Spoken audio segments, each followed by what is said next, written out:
一年一度嘅百萬行籌款活動又嚟啦！雖然呢日天氣有啲凍，但係亦都無損大家嘅熱情。呢次步行籌款亦都吸引到近2萬人參加，場面非常墟冚。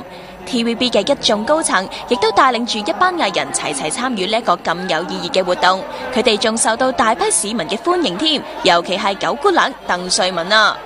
阿祥仔又為慈善唱歌啦，咁你其實咧之前亦都喺劉德華演唱會開金口，你會唔會咧有機會可能同佢夾一夾，可以一齊兩個拍住咁唱？我啱啱相反喎，我成日覺得咧，我哋嘅力量應該分散，因為有太多需要嘅機構啊，唔同嘅地方，咁我覺得兩個人應該分頭行事。就唔應該喺埋一齊，咁就嘥咗個力量啦。咁我自己好中意唱歌嘅，係啦。咁不過我成日都覺得，當佢成為我嘅事業嘅時候咧，可能就冇咁 enjoy 噶啦。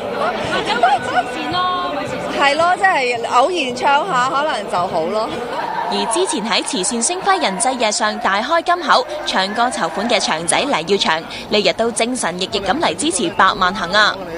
自己有冇試過譬如以個人名義行過百萬行咧？阿祥仔講先。個人名義啊，哇，好遠古嘅事啦。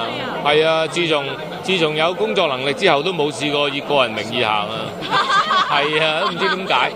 但係點解今日唔帶埋太太同埋仔仔出嚟？好啦，人山人海啊，呢度驚走失啊！祥仔，你又唔使驚嘅，要知道我哋成班藝員同事浩浩蕩蕩咁行法，想走失都好難啦。再加上王浩信、黃浩然、梁烈唯呢幾位壯男助陣，有咩混亂都唔使驚啦。